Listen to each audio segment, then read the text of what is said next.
नमस्कार, मैं पुरुषोत्तम कुमार। आज हम पहुंच चुके हैं रफीगंज प्रखंड क्षेत्र के रवि रूट्स कॉम्पिटिटिव क्लासेस, जो रफीगंज में अलग एक इतिहास बनाकर रखे हैं, जिन्हें कहा जाता है डिजिटली रूप से।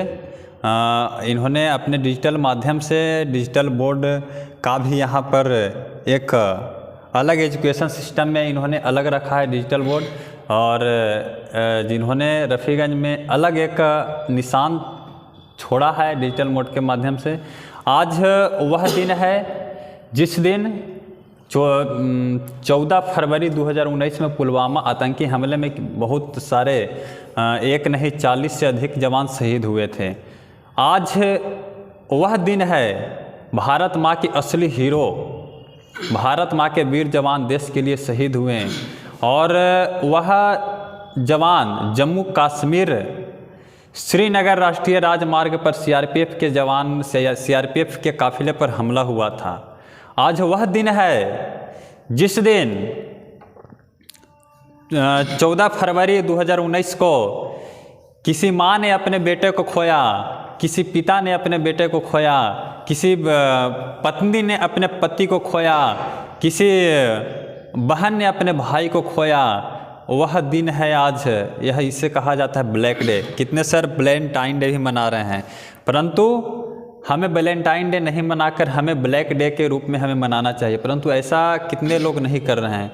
तो आइए हम रवि सर से खास बातचीत करते हैं, क्योंकि यहाँ से ही कंपटीशन क्लास करते हैं, तभी जाके वह डिफेंस लाइन में भाग लेते हैं। तो सर, आपका पहले स्वागत है सर परिवर्तन तक न्यूज में। जी, आपको भी पुरुषोत्तम जी, जो आपने मुझे इस मौका पे अपना इंटरव्यू देने का जो संभावना दिया है, इसके लिए आपको भी तहे दिल से धन्यवाद। तो सर, पुलवामा आतंकी हमले में वीर जो शहीद हुए उनके बारे में आप क्या संदेश देना चाहेंगे? हम ये संदेश देना चाहेंगे कि ये तो हमारे लिए बहुत ही दुखद घटना है, जिसे हम लोग कभी भुला नहीं सकते हैं। और ये 14 फरवरी 2019 का घटना है, और हमारा ये तीसरा वर्ष है जिसको हम लोग ब्लैक डे के रूप में मना रहे हैं। ये बहुत ही संवेदनहीन घटना है, जिस पे सरकार को काफ़ी अच्छे ढंग से सोच विचार करना चाहिए, और ख़ासकर उनके माता पिता भाई बहनों के लिए जो सरकार जितना हो सकता है वो सुविधा प्रदान करे, क्योंकि उनका जो भी अपना जान का प्रदान उन्होंने देश के लिए किया है, वो हम लोग को बचाने के लिए किया है। इसके लिए सरकार का ये बनता है कि सरकार उनके फैमिली मेंबर को ध्यान रखते हुए हर कदम को उठाए, और जितना हो सकता है उतना सुविधा प्रदान किया जाए। और सर, उस दिन जो 14 फरवरी था, उस दिन आतंकी पे हमला हुआ, ठीक 2 सप्ताह बाद भारत सरकार ने पाकिस्तान पर सर्जिकल स्ट्राइक भी की थी, उसके बारे में आप क्या कर रहे हैं? ये हमारी भारत सरकार का काफ़ी अच्छा नीति था। जैसे हम लोग का एक कहावत है कि जो जैसा देश में रहता है उसी का भेष करना चाहिए। इसलिए सरकार ने जैसे हमारे सेना पे अगला देश ने अटैक किया, तो हमारा भी सरकार का ये फ़र्ज़ बनता था कि इसका बदला लिया जाए, जिसको हम लोगों ने भली भांति लिया। सर्जिकल स्ट्राइक के माध्यम से हम लोग लिया है। ये हम लोग के लिए काफ़ी शुभ चिंतक कदम था, और उनके माता पिता को ये कदम से काफ़ी खुशी मिला होगा, जिनका बेटा शहीद हुआ देश के लिए, उनका बेटा का बदला लिया गया। वो हमारे सरकार के द्वारा एक काफ़ी अच्छा कदम था। इसके लिए मैं हम सरकार को तहे दिल से धन्यवाद देता हूँ, जिन्होंने सर्जिकल स्ट्राइक रूप में सर्जिकल स्ट्राइक करके वो पीओके पार करके पाकिस्तान में घुसकर, और कहा जाता है इस आतंकी हमले के पीछे जैश ने मोहब्बत का शायद इस आतंकी हमले में उसका साजिश था। उनका कई ठिकानों पर हमला कर आतंकी पुलवामा अटैक में शहीद जवानों का बदला लिया, यही बात है ना सर? जी, इसके लिए मैं बताना चाहता हूं कि जो उस विस्फोटक कार को चला रहा था, उस ड्राइवर का नाम था आदिल रशीद। उसने सैयद मुश्ताक का कैंप 1 वर्ष पहले ही ज्वाइन किया था, और उसको काफ़ी अच्छे ढंग से इस गाइड दिया गया था कि किस प्रकार से आपको इस घटना को अंजाम देना है।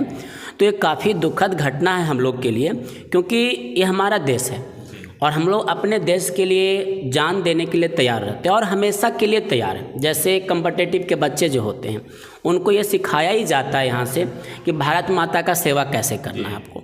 जैसे यहाँ से लोग ट्रेंड होके जाते हैं और ट्रेनिंग के माध्यम से उनको और इस पर बल दिया जाता है, ताकि हमारे सेना 1 मिनट 1 सेकंड के लिए भी नहीं सोचता है, अपने जान का न्यौछावर कर देता है, क्योंकि वो भारत माता के लिए अपने जान का न्यौछावर कर रहा है। तो ये काफ़ी निंदनीय घटना था जो पाकिस्तान कहे या सैयद मुश्ताक जो भी कैंप के माध्यम से किया गया, ये काफ़ी निंदनीय घटना है। मैं इसका काफ़ी निंदनीय करता हूँ। तो सर आखिर सीआरपीएफ में हमले क्यों हुआ? क्योंकि काफ़ी सिक्योरिटी रहती है सीआरपीएफ के जो काफिला निकलती थी, तो आखिर उस सिक्योरिटी के बावजूद भी उसमें किस प्रकार उसमें कार ले जाया गया होगा सर? ये सबसे सोचने वाली बात है और इस पे ज़्यादातर फोकस करने योग्य बात है, क्योंकि सबसे पहली बात यह है कि हमारे यहाँ 70 वाहन उस रूट से जा रहे थे, लगभग 2500 सैनिक उस पर सवार थे। जो गाड़ी विदाउट बुलेट प्रूफ था उसी गाड़ी के साथ में इसका अटैक हुआ। सोचने वाली बात यह है कि आतंकियों को ये बात का कैसे पता था कि ये गाड़ी बुलेट प्रूफ नहीं है। और इसके लिए सबसे बड़ी बात जैसे हम लोग है कि बस बात को संभावना ही सोच सकते हैं कि इसमें पॉलिटिकल पार्टी का हाथ था, क्योंकि विदाउट पॉलिटिकल पार्टी कोई भी हाईवे पे रॉन्ग वे पे गाड़ी इतना दूर तक और वो भी इतने बारूद के इतने विस्फोटक पदार्थ लेके नहीं जा सकता, वो भी उस एरिया में जहाँ पे हमारे जवान हमेशा तैनात रहते हैं। तो कहीं ना कहीं ये बहुत बड़ा पॉलिटिकल पार्टी का हाथ होता है ये सब कराने में। आपको क्या लगता है इस पे क्या बोला जाए? ये एक जांच का विषय है। हम लोग ये चाहते हैं, जैसे टीचर होने के नाते हम लोग ये चाहते हैं कि इसका जांच के लिए सीबीआई को हाथ में दे दिया जाए। जांच करेगी सरकार, पता चलेगा। तो एक कदम सरकार को उठाना चाहिए था, बशर्ते आज तक हमने नहीं सुना किसी भी मीडिया वाले लोग के तहत कि सीबीआई जांच हुआ या कुछ भी हुआ। ऐसा कुछ भी आज तक न्यूज़ नहीं आया, जो कि होना चाहिए था। वो तो बात है। और जो शहीद हुए पुलवामा आतंकी हमले में जितने जवान शहीद हुए, तो उनसे आज के युवाओं को क्या प्रेरणा लेनी चाहिए? देखिए, युवाओं का जैसे एक लक्ष्य होता है, जैसे बच्चे 12th करते हैं तो उनके मन में एक भावना होता है कि हमको देश सेवा करना है, ठीक है। उसके लिए हम लोग काफ़ी प्रेरित भी करते हैं, क्योंकि हम लोग इसी धरती में जन्म लिए हैं, इसी धरती के लिए मर जाना है। ऐसा कुछ है नहीं हम लोग के पास। तो उससे हम लोग को सबक ये लेना चाहिए कि सेना के जितने भी नौजवान होते हैं वो अपने अधिकारी से इस बात का मांग करें कि किसी भी प्रकार का कोई भी घटना होता है तो इसका जांच हो, इससे सरकार से मांग करे। क्योंकि सेना सेना के जवान जो होते हैं उनको तो ये हक नहीं होता, लेकिन बड़े बड़े अधिकारी जो होते हैं उनका तो हक है ना कि आप सरकार से इस बात को रखें। तो इसके लिए अधिकारी लोग का फ़र्ज बनता है कि अपने जवान के लिए इस बात को सरकार के पास जाकर रखें और जितना भी हो सकता है सुरक्षा प्रदान किया जाए जवान को, क्योंकि जवान भी हम लोग के लिए अपना जान का न्यौछावर करते हैं। तो उनके जान का भी हम लोग का भी सुरक्षा रखना होगा। इसका सोच सरकार को करना होगा। इस पर सरकार फैसला ले जितना जल्द हो सकता है, क्योंकि अगर आप इस पर फैसला नहीं लेते हैं तो जवान भी कहीं ना कहीं डराते हैं कि हम जा रहे हैं बॉर्डर पे, क्या लौटेंगे नहीं लौटेंगे। उनके मन में भी ये क्वेश्चन रहता है। ट्रेनिंग होती है, इस बात में ऐसा नहीं ट्रेनिंग नहीं होता, ट्रेनिंग होता है, लेकिन हर व्यक्ति को डर बना रहता है। इसलिए सरकार को इस पे कदम उठाना चाहिए, मेरा ये मांग है। तो आखिर सर हमारे देश के जवान पर ही क्यों हमले होते रहते? कभी पुलवामा अटैक, कभी चाइना बॉर्डर पे अटैक, कभी पाकिस्तान बॉर्डर पर अटैक, आखिर ऐसा क्यों होता है? देखिए, इसका सबसे मुद्दा ये है कि एक इंटरनेशनल मुद्दा होता है। जैसे देश का वार होता है, हम लोग का संवैधानिक विचार होते हैं, हम लोग सभी व्यक्ति कानून से बंधे हुए हैं। हम लोग कोई भी सरकार किसी देश को डायरेक्टली वे में अटैक नहीं कर सकता है। ये हम लोग का एक परंपरा है, अपने संविधान होते हैं हम लोग का, उसके अंतर्गत हम लोग बात करते हैं, बात विचार करते हैं। अपना जब हम लोग जाते हैं विदेश में तो उनके राष्ट्रपति, उनके प्रधानमंत्री से हम लोग बात विचार करते हैं इस मैटर पे, फिर सरकार फैसला लेती है। ऐसा बात नहीं कि नहीं लेता है, लेता है। तो इसलिए हम लोग डायरेक्ट किसी देश को नहीं बोल सकते। बात रही जवान पे अटैक होने का, तो ये लगभग सभी देशों में होता है, लगभग सभी देशों में होता है। इसके पीछे का सिर्फ एक ही मुद्दा होता है कि हर देश का चाह होता है कि अगला देश का अर्थव्यवस्था को खराब किया जाए। तो यही देश सोच करके हर देश के ऊपर ये वार करते रहता है ताकि अर्थव्यवस्था खराब हो जाए उनका और हम उनको हमेशा दबा के रखें। आखिर इससे निजात किस प्रकार किया जा सकता है, हमारे भारत देश के जवान पर ऐसा अटैक नहीं हो?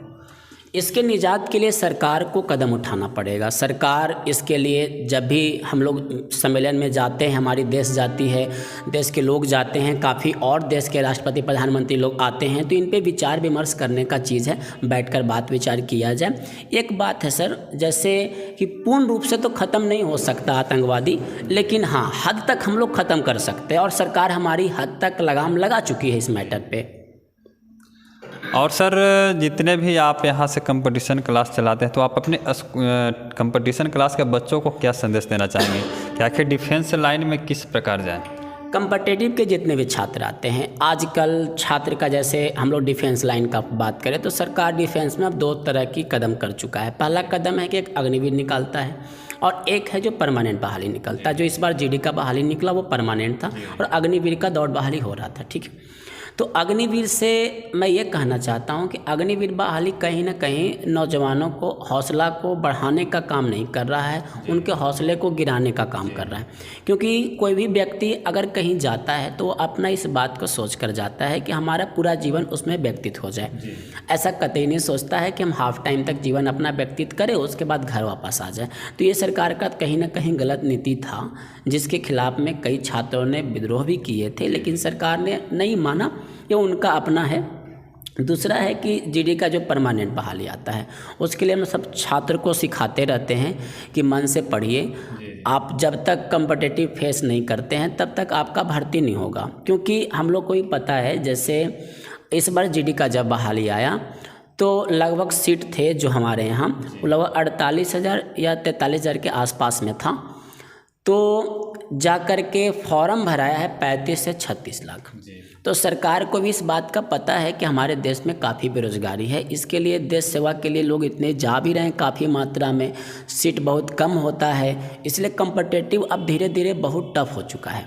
इसलिए छात्रों को मैं आग्रह करता हूं कि वो काफ़ी मन से पढ़े। अगर देश सेवा भी करना है तो उसके लिए अब आपको ट्रेंड होके जाना पड़ेगा, उसके लिए अब एग्ज़ाम क्वालिफाई आपको हर हाल में करना है, जो कि पहले से मुताबिक बहुत ज़्यादा टफ हो चुका है। और जब भी बच्चे यहाँ से जाते हैं तो उनको एक ही बात कहते हैं कि जब भी किसी भी फील्ड में जॉब आपका लगे, आप ईमानदारी पूर्वक कार्य करें। जितना हो सकता है देश सेवा के लिए, समाज सेवा के लिए सोचें। जितना आप सोचेंगे उससे आपका समाज और आपका देश का वृद्धि होगा। तो आज पुलवामा हमले के याद में, उनकी शहादत की याद में आज रफ़ीगंज में तिरंगा यात्रा भी निकाला गया, तो उन सभी सदस्यों के लिए आप क्या कहेंगे? तिरंगा यात्रा एक काफ़ी अच्छा कदम था जो हमारे छात्र संघ, काफ़ी रफ़ीगंज के समाज सेवी जो लोग हैं उनके द्वारा निकाला जाता है। ये उनका ये काफ़ी अच्छा कदम है, इनके लिए उनको सराहनीय कदम कह सकते हैं हम लोग। इनके लिए हम तहे दिल से उनको धन्यवाद भी देते हैं कि इन्होंने ऐसा कदम उठाया, क्योंकि ये एक शिक्षा और ये एक संदेश जा रहा है हमारे देश में। और उनके माता पिता के लिए जिन्होंने अपना जान का आहुति दिया है, खासकर उनके माता पिता को, कि हमारे बच्चों के याद में हमारे देश में तिरंगा यात्रा निकाला जा रहा है। कहीं ना कहीं उनके माता पिता को इस बात से गौरवान्वित होंगे कि हमारे देश में ऐसे भी लोग हैं जो आज हमारे बेटा को भी चाह रहे हैं लोग।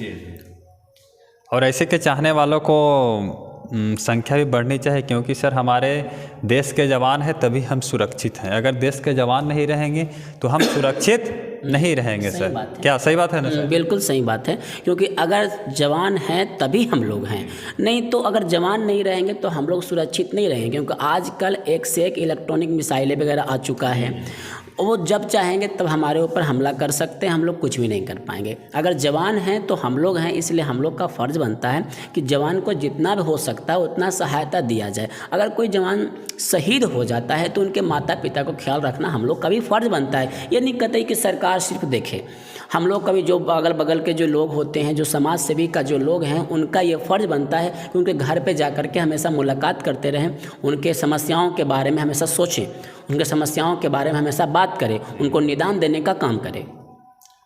और बाकी पुलवामा आतंकी हमले के बारे में, शहीद जवानों के बारे में आप क्या सोचते हैं? और ये रवि रूट्स क्लासेस के डायरेक्टर रवि सर के बारे में, रवि सर का जवाब पसंद आया? आप सभी इनका जवाब कैसा लगा और मेरा प्रयास कैसा रहा? पुलवामा आतंकी हमले के शहीद के बारे में कुछ 2 शब्द हम लोग की चर्चा चली, तो इसके बारे में आप क्या समझते हैं? अगर कोई सवाल रह गई हो पुलवामा आतंकी हमले के बारे में तो आप सभी कमेंट बॉक्स में कमेंट करके ज़रूर बताइएगा। जय हिंद, जय भारत, भारत माता की जय।